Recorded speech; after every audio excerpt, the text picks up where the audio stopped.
My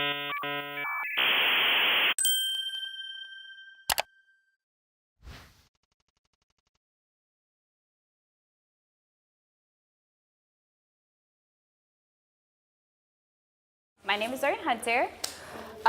Before I even introduce myself, I figure I could go around the room and get to know your name, what school you're from, year, what hackathon you represent, and what do you expect out of this discussion?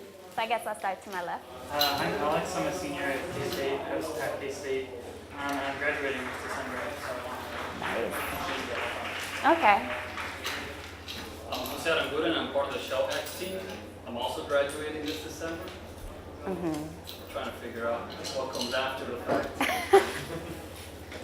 And I'm Ruben. I'm in the same boat as Okay. Hi, I'm Yenya from Queens College, and I'm really excited to know what happens. Hi, I'm Misbah. I'm a senior at USC Chapel Hill looking for Pro Hacks. So I'm not quite sure what I want to do, so. Okay. I'm Lauren, NW Hacks from Vancouver, Canada. So I think I'm a senior. We have different terms, but I'm fifth year. No, I was 5 years too. It's old. There we go. Hi, I'm Jackson, and I'm from Wellesley College in WAC.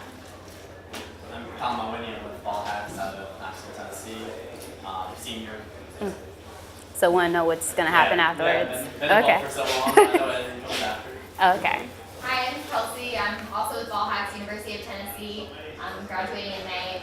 And yeah, I poured my heart and soul into this organization. I talk about it nonstop to all my friends, whether they're computer science or interested in what I have to say or not.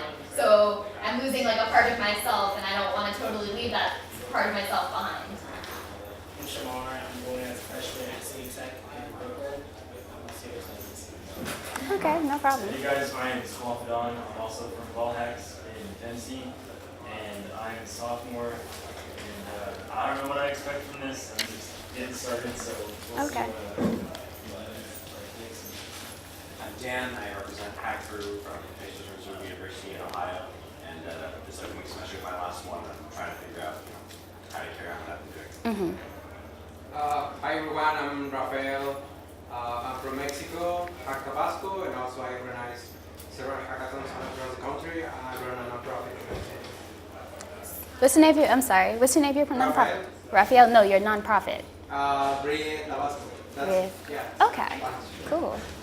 Go ahead. Hi, I'm Asa. I run community hackathons in Hartford. Nice. Hi, my name is Monica. I actually graduated from North Carolina State University last August, and I hosted a local hack day, so the 12-hour mini hackathon at different campus called USC Charlotte. I never went to USC Charlotte, and that was my senior year, and actually now I graduated when I did that. So yeah, I already am part of the afterlife. Oh, nice. Then we could definitely run this conversation. I'm JT. I'm from the University of Cincinnati in Ohio with Resolution UC. Third year at a 5-year program, and I'm really looking to see how we can better engage on. Okay, see, that's good. I was looking for someone who was thinking about better engagement. All right, so of course I'm Zuri Hunter. I am 3 years removed from college. So I was 2015, information systems major, and I was in school of business. So keep that in mind because I'll play a huge role down the road. I currently work as an engineer at Mapbox and mapping technology in Washington, D.C. And outside of just doing the typical 9 to 5, Monday through Friday, sometimes weekends, I also participate in several tech organizations in the DMV community. So I'm part of Black Girls Code DC. I'm also part of DCFemTech, and I'm part of Women Who Code. So for my background and my experience in hackathons, attending my first, or actually my 5th hackathon is what landed me my first job, tech job in the industry. So I've held hackathons as a close, passion because it helped me get in. Because someone who's information systems that doesn't have a strong programming experience in DC, they were very tough on that. So it took me 6 months to find my first job, and through a hackathon, I was able to do that. In the meantime, I did participate in Howard's Hackathon, and this is when they were starting out. And this is with the Computer Information Systems Department, and that's in School of Business. So the first year I participate. In the next 2 years, I was a high-level alumni that came in and helped as far as registration and be a mentor to the students. So this past year, our chairwoman, she had a child, or she's like on maternity leave more than anything else. And she asked if I could help and take the reins over it. You would think that this duty is left up to the students, but we didn't have a strong student body behind all of our past 3 years of Hackathon. So we're still working on trying to figure out how we get our students more involved, or develop a framework or a groundwork for them to get more involved, so we could just guide them and just follow like documentation. So from there, from my experience as an alumni helping out my alma mater's hackathon, I began to experience more things that you guys come across, like finding a venue, getting swag, doing logistics, and marketing and branding. So I think how many, by the show of hands, is marketing the most hardest part for you guys for getting students to come on board? What about sponsoring? Would you say sponsoring is more? No? Nope? No? I see you like, no, you got it? Okay, so for me, I didn't think 3 years was a lot, but apparently it was a lot, so I was not in tune with the new trend that my current students are doing. So as an OHEAD, we use Slack for communicating. And of course, like I'm sure if you guys are familiar with it, yeah, duh, we're using MLH. But unfortunately, the way how Howard students communicate, they use GroupMe, they use Twitter, they use Instagram, they use Facebook, but mainly GroupMe. So it was hard for me to to post and share information about our events, because we have a week event boot camp to prepare them for the hackathon, and then we of course have the hackathon. So it's hard to communicate with them. But the easiest part that I found in the midst of being alumni was finding sponsorship. So why was it easy? Because of my involvement in the community. As a DCFemTech person, or someone who's been with Women Who Code for about, 4 years. Ugh. I've been with Women Who Code for about 4 years. I was able to come across all types of ladies who were coming from different industries, who started off as a non-self-taught programmer and land their first job, or you have ones that are already experienced, and you come across CTOs. Yes, we have some lady CTOs in DC. So in the midst of that and leveraging that network and going out to meetups, I was able to reach out to those people and be like, hey, Howard is having this hackathon and we're looking for sponsors. Would you be interested in sponsoring? Here are the things that we have to offer. We have a diverse set of students. They're specialized in this skill. If you do send some money, you could definitely come into our hackathon as a mentor, and you can recruit here for internships. And from there, they were able to come through. So I found that as an alumni, in my position, that wait a second, sponsorship is like the hugest thing that is hard for most people to come in. Why don't they reach out to the alumni? So that's when I was like, you know what, for the next program, I talked to the chairwoman. She's been running the hackathon for the past 2 years. And I said hey, let's spend more time reaching out to alumni so I could focus on that. And then you could focus on getting students involved, and then we could bridge that connection. So the thing is this though, how do we foster that connection throughout the entire school year? We just don't want to do it on the day of the hackathon or the week before the hackathon. So the things that we've thought of and actually came up with was actually having small events that happen. So we have a COBIS Society, basically Society for Information Systems, and then we have a nice small tech group called Emerging Coders. Through those two groups there, we reach out to alumni and be like, hey, would you like to do a talk? Or would you like to do a workshop? Or are you coming out to a career fair? Can we have you guys meet our students?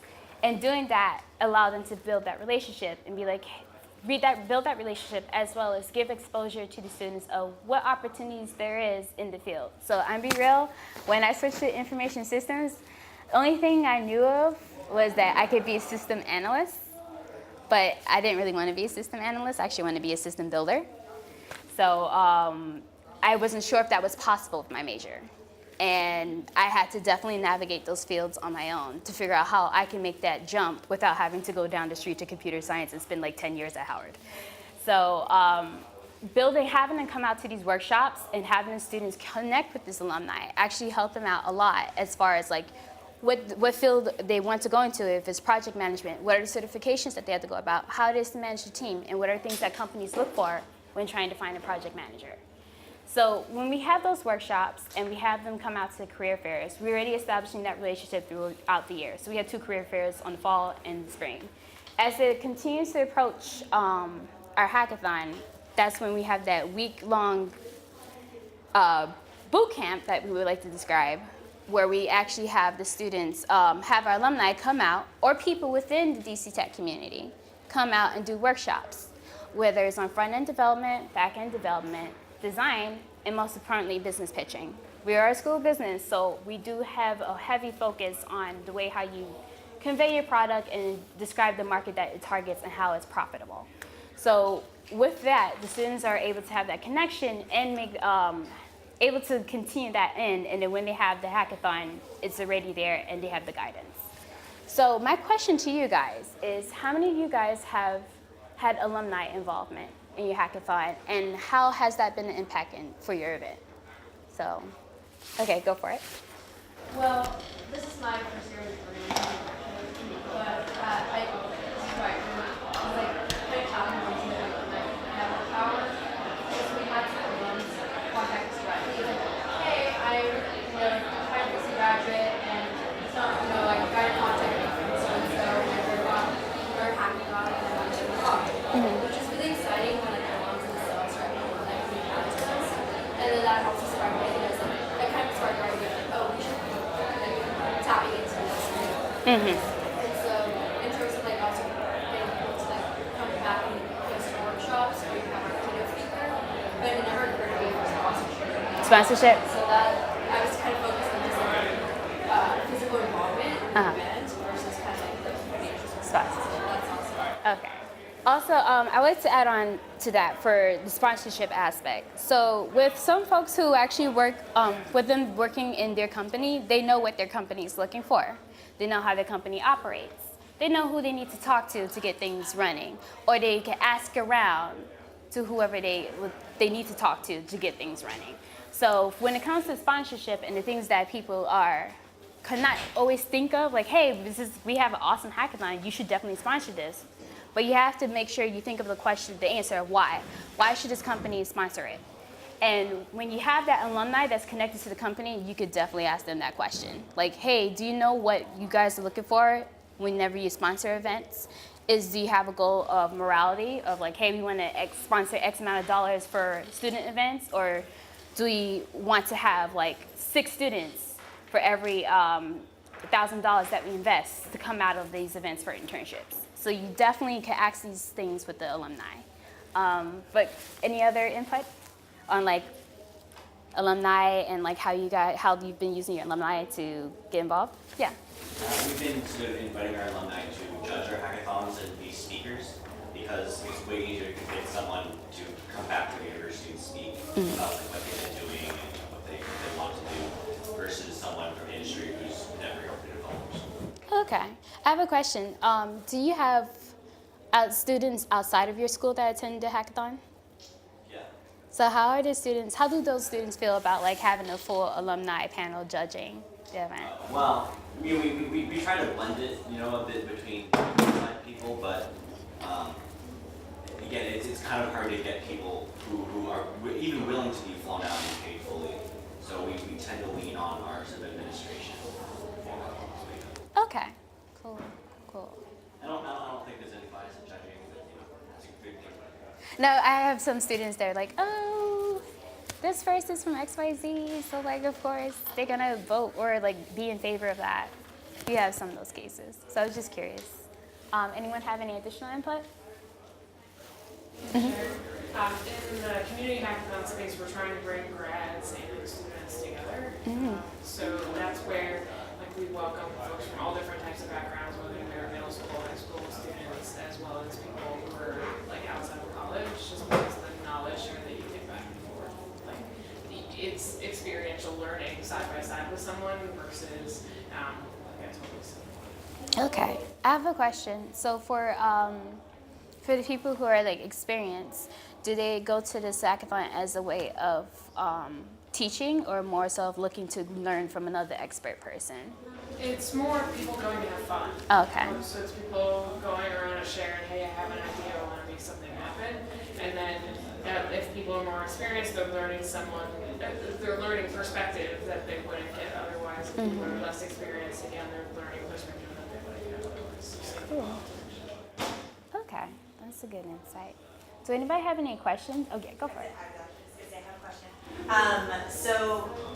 We're pretty lucky in Vancouver. Tech scene is very small, so we're really the only hackathon around. So when we have our actual hackathon, we have a lot of alumni come back. They're very gung ho. They're there every year. They're messaging me months before. They're like, we want to come back. Because we've seen this and they've been our big support system. We kind of so we've recently tried to do like year-long initiatives where we want to do like workshops and stuff and kind of just make it a year-round community. So we were like, well, this is great. Like we have this amazing support system for the Vancouver tech scene. Let's just contact them. But we found that when it came down to it, when they had their 9 to 5 jobs, they just really, it was so much harder to get them. And it's just like, hey, like we want someone to do a workshop. And they're like, well, like I have to go home and make dinner. And we really lost that momentum. So it was the first year we did last year. So now we're going to our second year, still trying to do these workshops. We're trying to think how we can be connecting with Vancouver's tech community. I was wondering if anyone had any experience with getting incentives for students to really come out. Like we were really lucky, we actually did this with Vancouver tech scene and also senior students at UBC, who a lot of them were like, I want this on my resume. I need this to get for jobs. So they had the incentives there where we couldn't find those for alumni and stuff. So I was wondering if anyone had experience with that, how to make it work for them, what's the best approach.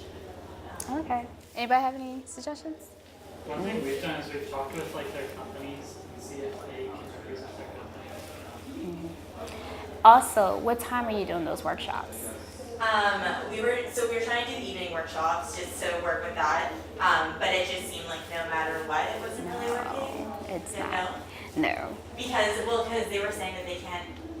A lot of them can't leave the company unless it's we do a contract sponsorship thing, and that's when we have to get really into logistics. And then they were like, this is too complicated for an hour or 2 long event.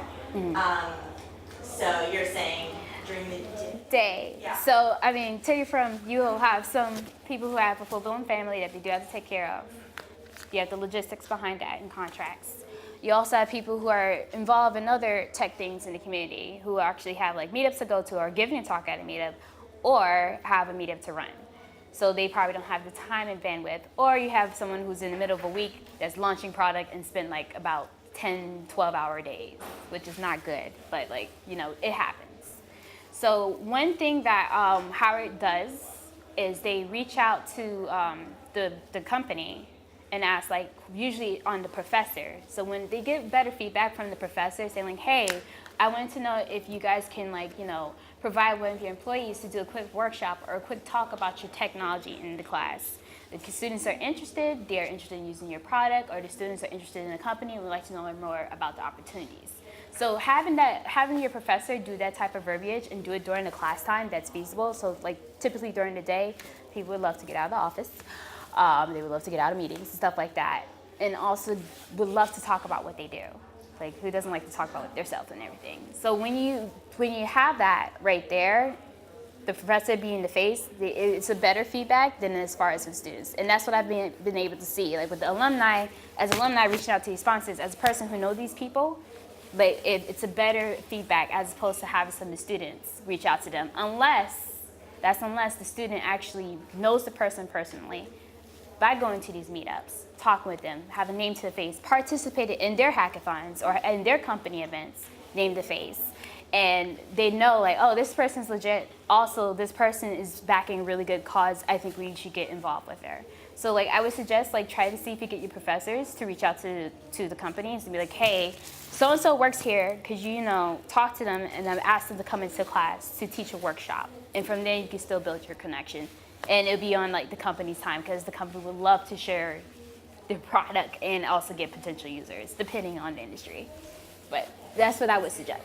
Yeah. Because actually, I think the big thing was when these employees were going back to their bosses being can I take time off for the day? They're you can't do that for students. So I think the professor that might be a good. It's something we haven't tried. So yeah. Yeah, because they charge it to the company time. So like, yeah, I'm representing the company. They do that for conferences. If they're talking at conferences and they're representing the company's being charged for it. So if you could get that, there'd be no problem trying to get them involved. So that would be a good suggestion. Do anybody have any other questions before I go on to the next thing? Nope. Or any thoughts that they would like to share? Silence. That's great.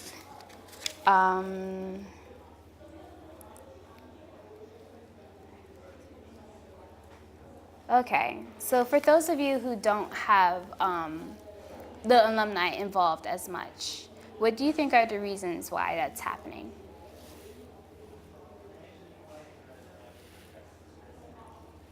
Or if anyone's still thinking about it? Maybe, communicate with the people that, like graduated, I guess, that they kind of just forget about the people at the school and go on with their lives. That's really easy to do when you're comfortable. So. Okay. Keeping communication. So the communication part. Actually, you guys over in the corner, since you guys are about to graduate in December, what are your thoughts so far as how you think you'll be able to participate after you graduate? At least for me, I'm the advisor for my organization. Okay. So even though I'm leaving, all my contact information is there, and I'm still being reached out by my mentees that I have a while back, who are now in leadership. So in my case, I'm always going to be there, just because I'm not about to leave my mentees alone, and also because we're a wealth of knowledge, all of us. There's no reason to not keep in contact with people who will use that knowledge later on. Okay, so besides leaving your contact, how are you going about making sure that 2, 3, 4 generations later, they'll know who you are? So when they look in the contact, they're like, oh yeah, I know this person. Like, how are you like maintaining that? So it might work for the first 2 years, but like 3, 4 years later, like somebody's gonna look like, oh, I don't know who this person is, but skip over it and not be able to maintain that contact. Because that has happened for Howard when it came to like sharing resources on books. It would be helpful if you could go to the hackathon or meet with organizers over video or something, so you really get to know them rather than just be someone they're emailing. Okay. Get more personal connection. Personal connection. Keep yourself present. At least every time they have an organizers meeting or a directors meeting, or each organization is having a social, you don't have to show up in person, but just be like, hey guys, I'm still available. Okay. You need me. Okay. So one thing I was looking for in your response is the ability to pay it forward to the point where the next person can take over and they don't have to reach out to you. So there'll be instances where you decide to go leave the country and work overseas, or I don't know, have a sabbatical that goes on for 2 years, hopefully one of these days. But there's going to be an instance where you're going to want to make a drastic change in your life, and you don't want to be in the position where if you leave, they're losing all of the wealth of information because you're still coming back. So I was wondering how you were going to go about and slowly but surely sharing the information, but walk back after 6 years later. Organization lucky enough to have so many different people with different wealth of experiences that we've actually been maintaining documentation of pretty much everything we've done, from how we handle emails with sponsors, how we handle email with students, with other organizations, how we keep track of logistics, who do we go to, what do we ask, how do we ask it, as well as the budgets over the years. Okay. Yeah, we keep an entire archive of stuff every single year, and we just backlog it, write a synopsis of what we did, why we did it, how we did it, and then they can always refer back to those documents. Okay. Yeah, the key thing is to pass those documents down. So you only have you have to rely on each generation to do that. Information systems, we just lost the connection because there's a whole list of free PDF books on our classes, and like I watched the group me as somebody like, who has a link to such and such book, and I'm like, the link is above there, but I bet the alumni that just recently left did not tell you guys. So just paying it forward, but cool. That's good. Sure. Well, kind of directed towards you, since you just mentioned you were advisor for your organization, and currently my organization lacks that, and so I'm kind of wondering what's your structure like, because we're trying to build that now for like, the following years to have advisors for like new directors, and like just talk about like your experience with your. So I'm one of the founders of our organization from 4.5 years ago now. So I've done everything, but we also have other advisors who, over time, through a little bit of a push, kind of stay alive and keep in contact. So we built an entire alumni network with all those contacts and information, and we made sure those people were agreeing, hey, I'm willing to be contacted in case of this. But our organization structure is basically, we have presidents, executives, the VPs or directors, and then director subcommittees for the main organization, because Shell's just part of one of the programs of the organization. So with that, it helps because you're able to bring more people into leadership that way. And the more people you can bring into leadership, the more chances they have to gain that knowledge either by themselves or through exposure or through reading that documentation. So over time, you'll actually start churning out people who are more than happy to come back or spread that knowledge or give back later on. So what is your involvement in Hackathon? My involvement in Hackathon is basically any questions that the teams have as they're performing the tasks. For example, we're working on the website and something's broken and we don't know how to fix it. What backups do we have? Or let's say, hey, we're trying to contact the sponsor, but we're trying to word it this way in particular because we want to get this. I would have already probably done that before, so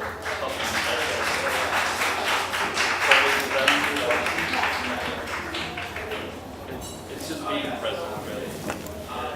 Okay, that's good. There's something that I wanted to know. I know for you ladies and folks over here have mentioned like being alumni and volunteering outside communities, but I wanted to know for the folks that are currently, sounds like our time's almost up, but before anything else, I wanted to know what are the folks doing outside of their school-related activities within their tech community? As in like, when I was at Howard, besides me like participating in HU Hacks, well now Bison Hacks, I was part of Women Who Code, and I was going to DC API meetup for the longest because I didn't know what the hell API was. Don't worry, I know what it means now, but it took me a very long time. I'm talking about a year, guys. but like, what did you guys do outside of that? Outside of planning your hackathon? Do you guys go to tech meetups? Do you go for it? I don't run it anymore, but I used to run does anybody know Google Ignite CS? It's basically Google Ignite is basically a Google-sponsored small organization that focuses on teaching elementary and middle schools programming. Really? So, at least through the organization, and even after that, I was being the director of that until I was training the new person to take over. Is that program still around? What's up? Is that program still around? Yeah, Ignite's still around. Ignite? Okay. It's under a bunch of different names now. Okay. Google changed it this year. You can probably find it Okay. a more common name. Yeah. Alright. Cool. Do anybody do any volunteer activities like that? Like volunteer for Girls Who Code, or go to a local community and teach like, not a local community, a local YMCA to teach like seniors how to use computers? None of those? No. A group of students that will go to like different elementary schools and doing STEM nights. Okay. So we'll have kindergarten through second grade do an activity that is related to computer science, but it's more fun. The fun. Okay. All right. Well, I don't know what time are we on right now. Oh, don't have my phone. They're starting in the Oh, okay. All right, cool. All right. One thing that I wanted you guys, the reason why I asked that question is because the one thing that's beneficial as an alumni when you guys graduate is going to these events and volunteering before you start like having a full-blown life.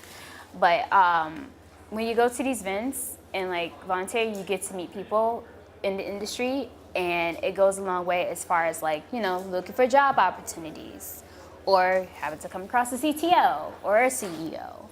So and it also is a great experience because you're learning as you're teaching these like small basic concepts to younger people or older people.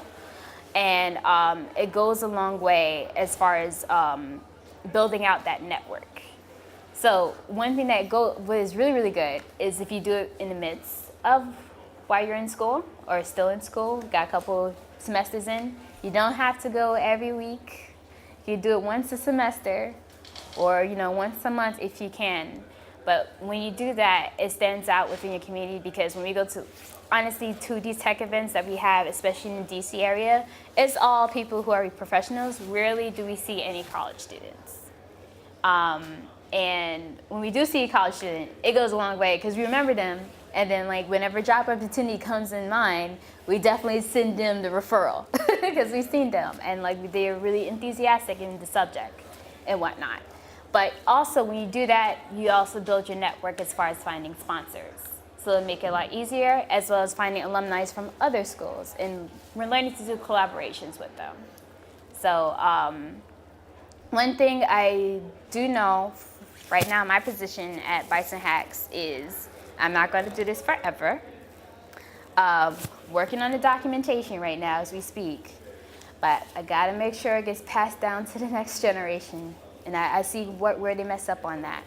But the one thing that I do plan on implementing before I leave my mark and dip is implementing an alumni rep.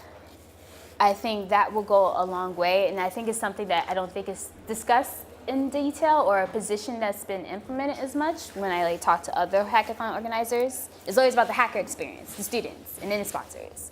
And then volunteers, but volunteers can be from all walks of life. But having that alumni rep would definitely strengthen the bond between the student community, as well as be able for you to open up additional opportunities for your hackathon.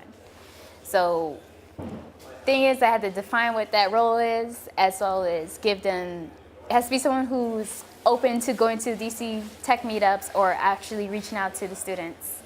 But definitely a role that I think should be implemented to help out people within the hackathon. So, but do anybody have any additional questions? I don't know if I'm like below or would like to share some of their experiences. I'm actually curious about like what you're doing outside of like graduating and then like being involved in the community.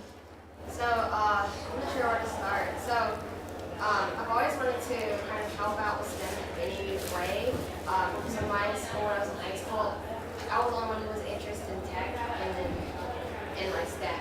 I remember like senior, like oh she's like that was pointed at me, and it was there was a huge gap between high school and college, so I decided I wanted to do something to impact my community to make it easier, to make STEM less scary.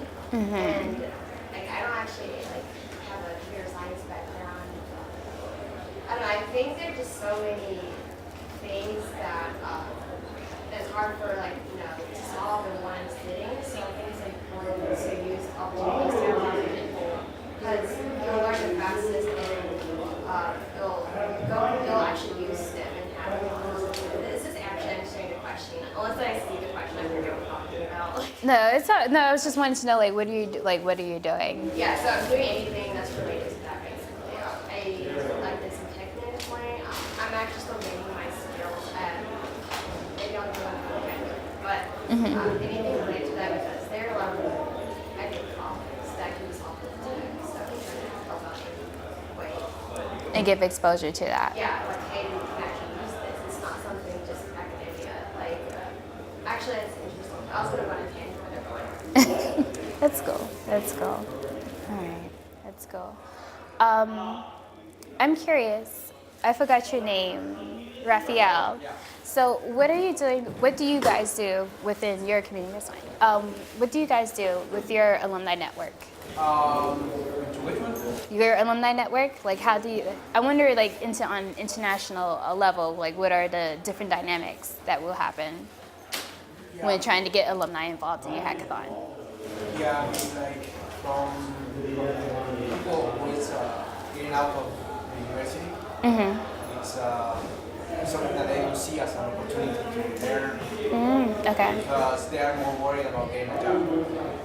So, here, the hackathon that we organize, the people that it's non-profit organizations, we are working on getting the culture over there because it's people don't know that hackathons even exist. Okay. So that's something that we are trying to do. And from here, it's a big success for us because here they can see I'm sending pictures and videos and everything, so they can see what's the big picture about what's going on in the world. So here it's like a big opportunity to learn about that and taking those experiences to them. I'm not in Mexico City because I'm from South, right there. It's a less developed area, so from the whole country. So we are not like at the level of north or center, but yeah, we are getting there. Getting there? That's good. That's good.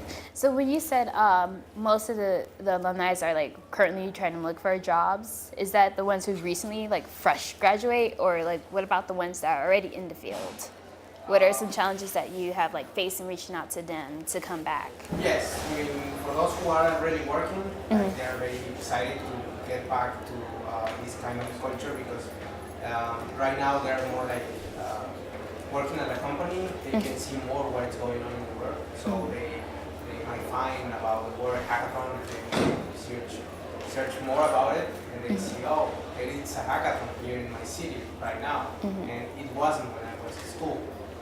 So they come back and they are very happy because, I mean, it's funny because MLH is about university hackathons, but we have a lot of people who wants to join even if they are not there in school. Right. Yep. I just wanted to bring up something. I realized that a lot of the people I talk to who have jobs in tech, they can't share because it belongs to the company, so they like being in an environment like kind of open source, I guess, where you can work with someone and just talk about it freely and kind of share code because if someone's not working, they can't show the code, like they don't have to leave it at work and it's kind of sealed shut. So they like going back to the academic environment. So they really, like Hackcon. So like, oh, this is cool. I can, nerd out with everyone. They're trying to And share everything. Also, you could get that with nonprofit hackathons. Have anybody participated in those? Yes.